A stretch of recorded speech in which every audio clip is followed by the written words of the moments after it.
함께 사도신경 하시면서 우리의 신앙을 고백합니다.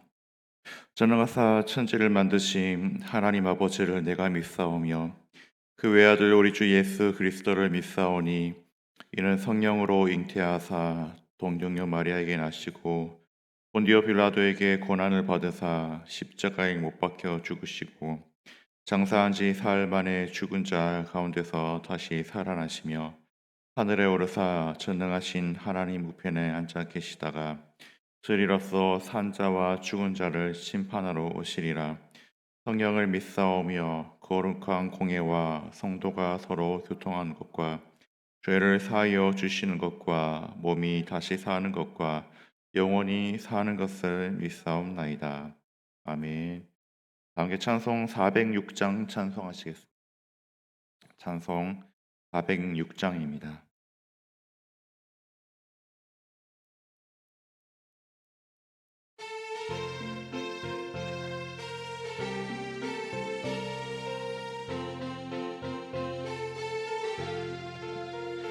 고난 내 영혼 편히 쉴 곳과 풍랑이로도 안전한 포구 폭풍까지도 다스리시는 주의 영원한 파르시에 주의 영원하신 팔 함께하사 항상 나를 붙드시리. 어느 곳에 가든지 요동하지 않음을 주의 팔을 의지함이라. 세상 친구들 나를 버려도 예수를 함께 동행함으로 주의 은혜가 충만하리니. 주의 영원한 파르시에 주의 영원하신 팔 함께하사 항상 나를 붙드시니. 어느 곳에 가든지 요동하지 않음을 주의 팔을 의지함이라. 나의 믿음이 연약해져도 미리 예비한 힘을 주시며 위태할 때도 안보하시는 주의 영원한 팔 의지해 주의 영원하신 팔 함께하사 항상 나를 붙드시니. 어느 곳에 가든지 요동하지 않음은 주의 팔을 의지함이라. 능치 못한 것 주께 없으니 나의 일생을 주께 맡기며 나의 모든 짐 대신 지시는 주의 영원한 팔 의지해 주의 영원하신 팔 함께하사 항상 나를 붙드시리. 어느 곳에 가든지 요동하지 않음은 주의 팔을 의지함이라. 아멘. 오늘 함께 읽을 하나님의 말씀은 우리 시편 104편 1절에서 9절까지 말씀입니다. 시편 104편 1절에서 9절까지 말씀만 읽겠습니다. 원래 18절까지 봐야 되는데 1절에서 9절까지 말씀입니다.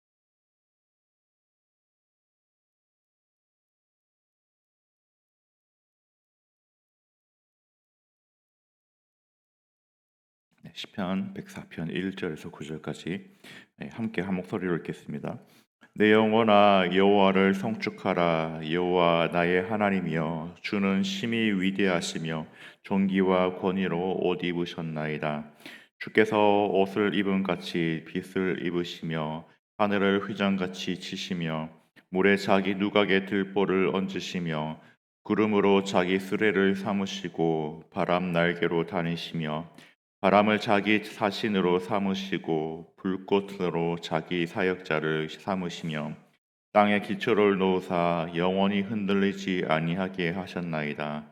옷으로 덮음 같이 주께서 땅을 깊은 바다로 덮으심에 물이 산들 위로 솟아올랐으나 주께서 꾸짖으시니 물은 도망하여 주의 우레소리로 말미암아 빨리 가며 주께서 그들을 위하여 정하여 주신 곳으로 흘러갔고 산은 오르고 골짜기는 내려갔나이다. 주께서 물의 경계를 정하여 넘치지 못하게 하시며 다시 돌아와 땅을 담지 못하게 하셨나이다. 아멘. 예, 저희가 지난주까지는 신명기를 끝내고 오늘 내일 이제 시편 104편을 살펴보고 또 수요일부터는 다시 사도행전을 살펴보게 됩니다. 오늘 읽은 이제 시편 104편은 이제 온 세상의 창조주이신 이 하나님을 찬양하는 시입니다. 시. 그래서 오늘 말씀에서는 이 하나님의 창조 스토리를 이 시인이 노래로 표현합니다. 방금 읽어서 알듯이 오늘 내용이 이제 창세기 1장, 2장에 나오는 이 천지를 창조하시는 이 순서대로 시인이 하나님을 찬양하는 모습을 보게 됩니다. 그래서 읽은 데서 이제 1절에서 2절은 이제 첫째 날에 대해서 이야기를 하고 있고요. 이제 3, 4절은 이제 창조 둘째 날을 말해주고 있고 또 마지막 이제 다섯째 5절에서 18절까지는 이제 셋째 날을 이제 찬양하고 있습니다. 그리고 내일 읽을 나머지 말씀은 이제 19절에서 35절까지는 이제 나머지 일곱째 날까지 하나님의 창조를 찬양하는 것을 볼 수가 있습니다. 그래서 이제 1절에서 시인이 말하기로 이제 내 영혼아 여호와를 송축하라라고 이제 하나님을 찬양하면서 그 위대하신 하나님이 이 존귀와 권위로 이제 옷 입으셨다라고 표현을 하시죠. 옛날에 이제 고대 세계에서 이제 옷은 그 사람의 이제 신분을 말해줍니다. 그래서 왕이 입던 옷, 뭐 귀족이 입던 옷, 천민이 입던 옷 그런 옷들이 있었지 않습니까? 그래서 이제 신분에 따라서 입는 옷이 달라졌듯이 뭐 그런 것처럼 우리 하나님은 이제 존귀와 권위, 뭐 다른 말로는 이제 하나님의 위엄과 그분의 영광으로 옷 입으셨다라고 그렇게 말하고 있는 것입니다. 뭐 이런 표현은 이제 곧 이제 왕의 위엄과 그런 왕의 이 권위를 표현하는 말이죠. 근데 그런 이제 위엄과 영광으로 이제 옷 입으셨을 뿐만 아니라 2절에서는 이제 그가 빛을 옷처럼 걸치셨고 또 하늘을 천막처럼 펼치신 분이다라고 그렇게 말하고 있습니다. 창조 첫째 날 하나님이 가장 먼저 만드셨던 게 빛이시죠. 이 빛을 있으라 말씀하시고 빛이 나타납니다. 그래서 이제 그런 이제 빛을 입으신 하나님은 그러한 이제 창조 첫째 날을 암시하면서 이 시인은 말하고 있는 것입니다. 이 빛이 하나님의 창조물이면서도 이제 그러나 빛이 마치 하나님의 일부인 것처럼 시인은 그렇게 표현하고 있는 것이죠. 그리고 이제 하나님은 이 하늘을 장막 치듯이 이렇게 말씀으로 이 세상을 창조하십니다. 그리고 3절은 이제 창조 둘째 날 이 물을 나눈 일에 대해서 말합니다. 둘째 날에 있었던 이 창조 사건은 물 가운데 공창이 있어 물과 물로 나누시죠. 그러면서 이제 공창을 이제 하늘이라 그렇게 부르십니다. 여기에서 이제 대해서 시인은 물 위에 누각의 들보를 놓으신 분, 또 구름으로 병거를 삼으시고 바람 날개를 타고 다니시는 분이라고 이렇게 하나님을 설명합니다. 그래서 이제 표현이 이 눈에 보이는 것처럼 창조의 모습을 마치 이제 직접 눈으로 보고 있는 것처럼 시인은 그렇게 말하고 있는 것이죠.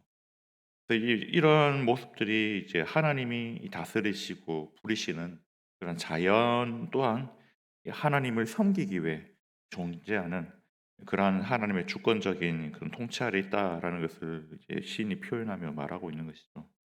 그래서 4절에서 이제 하나님은 바람과 불꽃을 자신이 사신으로 또 사역자로 그렇게 사역자로 이제 삼으셨다고 말합니다. 하늘의 불꽃하면 떠오르는 게 이제 번개이지 않습니까? 그래서 이제 하나님이 이 바람과 번개를 자신이 부리는 이 사역의 도구로 표현을 하고 있는 것입니다.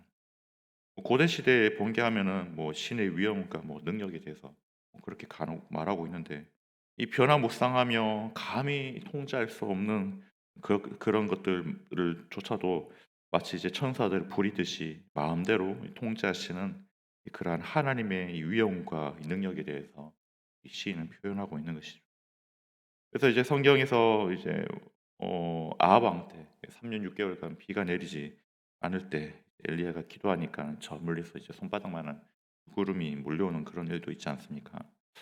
당연한 자연 현상이라고 생각하는 그런 것들조차도 이 창조주신 이 하나님의 의지로 이 구름과 바람조차도 다스리시고 움직이게 하 그리고 또 이제 5 절에서 18 절까지는 이제 세 번째 날에 대한 이야기인데 여기서 이제 5 절에서 9 절은 이제 땅의 기초에 대해서 말합니다.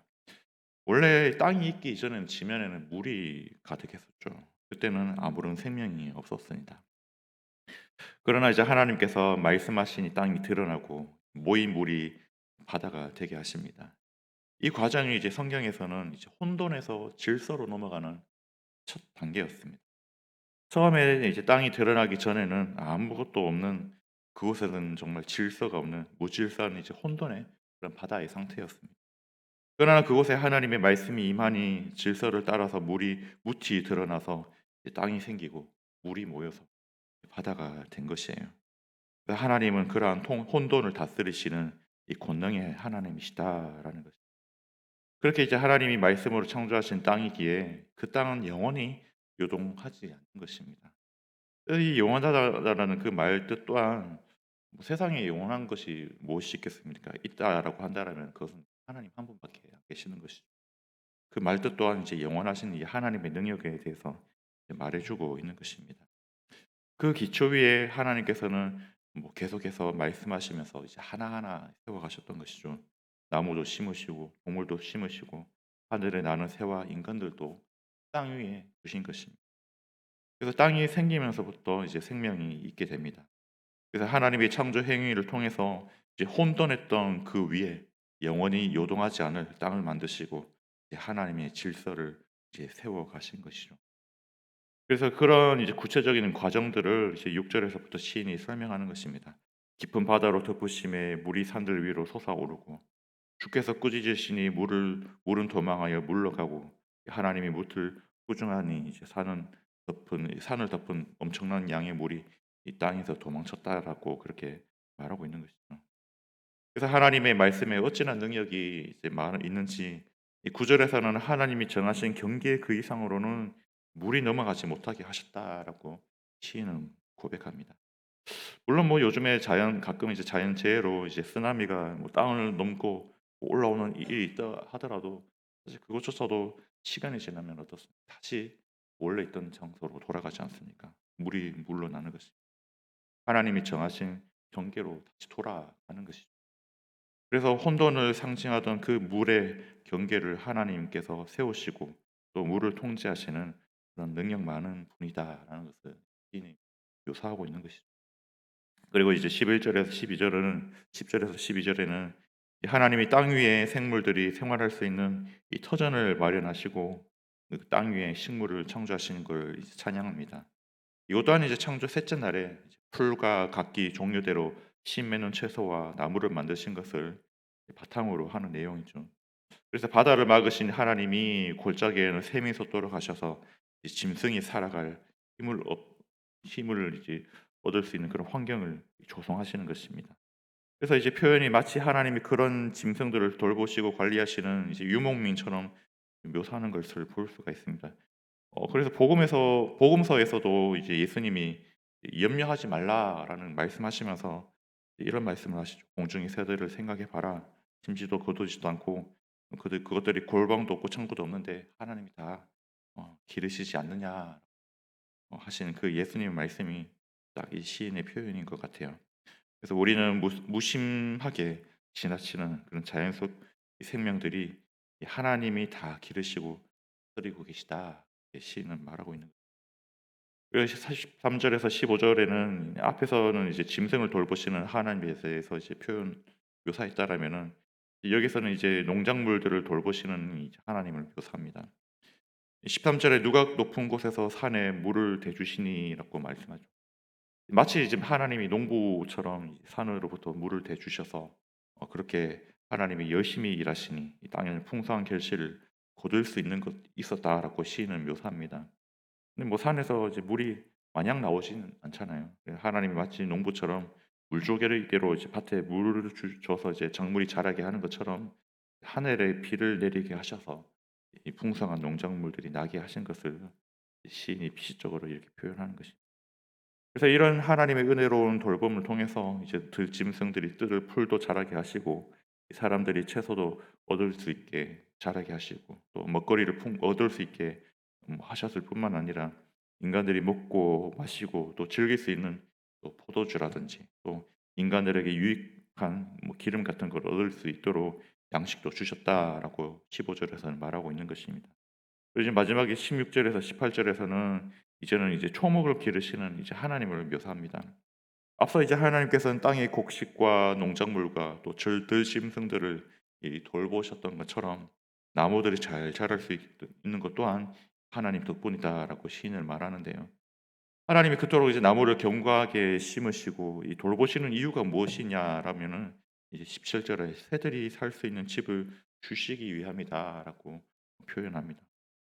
그래서 짐승들이 안전하게 보존될 수 있는 환경을 이제 하나님께서 조성해 주시기 위해서 울창한 나무들도 심으시고 그뿐만 아니라 18절에서는 높은 산들은 산양을 위해 있고 또 바위는 노구리의 피난처로 주셨다. 시인은 표현합니다. 그러면서 이제 이 시를 쓰는 시인은 하나님이 자연 만물 구석구석을 이제 세심하게 보호하며 또 돌보고 계시다라는 것은 그런 이제 은혜 놓으신 하나님에 대해 오늘 시인은 노래로 표현하는 것입니다.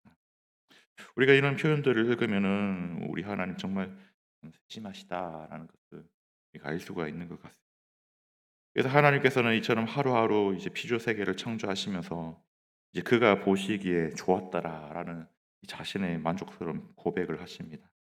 그만큼 온 세상은 하나님의 놀라운 지혜와 또 능력과 이 세상 구석구석 돌보시는 하나님의 사랑으로 가득 차 있는 것입니다. 그리고 자연과 우주 온 만물들이 아무것도 아닌 것 같아 보이고 또 그저 스스로 움직이는 것 같아 보이지만 그러한 하나님의 손길과 돌보심에 여전히 의존하고 있다라는 것입니다. 그래서 하나님을 의존하지 않는 것들은 아무것도 없다라고 시인은 말하고 있는 것이죠. 그것은 하나님의 피조물인 우리 또한 예외가 아닌 것이죠. 하나님께서는 세상 만물의 구석구석을 돌보시듯이 오늘날 우리 성도의 삶 또한 그러한 손길로 부족함 없이 없도록 우리 삶의 필요를 채우시고 또 날마다 우리를 돌보고 계시다라는 것을 우리 또한 믿으시길 축원합니다. 그래서 만약에 현재에도 또 미래에도 우리 삶이 엉망인 것 같고 또 무질서한 것처럼 보이고 또 나 스스로 도저히 통제하기 어려운 그런 혼돈으로 가득하다라면은 그러한 혼돈까지도 다스리시는 능력이 하나님을 구하는 이 저와 여러분이 되기를 소망합니다. 그래서 시편 56편에도 내가 두려워하는 날에는 내가 주를 의지하리라라는 방금 오늘 부른 찬양처럼 그 말씀처럼 또 내 삶의 풍파와 어려움을 잠재우실 분은 오직 하나님 한 분뿐이신 것입니다. 그리고 그러한 삶을 돌보시는 분 또한 우리 하나님 분뿐이신 것이죠. 온 세상이 하나님께 의존하여 평안을 얻듯이 우리 또한 나 자신을 의지하여서 더 큰 혼돈과 어려움으로 이 상황과 환경에 더욱 매몰됨이 아니라 영원히 흔들리지 않을 그 전능하신 우리 하나님께 매달려 이 진정한 평안을 얻는 저와 여러분이 되기를 소망합니다. 그래서 오늘 말씀에 이 노구리가 바위를 피난처 삼듯이 이 든든한 반석이신 우리 하나님께 우리 몸을 믿음으로 맡겨드리는 그런 저와 여러분이 되길 소망하며 축복합니다. 오늘 주신 말씀 기억하면서 함께 기도하길 원하는데요. 오늘 세상 만물을 주의 눈동자 같이 지키시며 이 돌보시는 주님, 주께 내 삶을 믿음으로 맡겨드리오니 우리 속에 혼돈을 잠재우시고 이 참된 평안과 안식을 주시옵소서. 그래서 삶의 어려움들이 풀어지고 해결을 받는 은혜가 임하게 해달라고 오늘 우리에게 주신 말씀 붙들고 함께 주님께 나아 기도하시겠습니다. 함께 기도하시겠습니다. 사랑과 은혜가 많으신 하나님 아버지, 오늘 주님 아버지 하나님께서 주님 아버지 땅을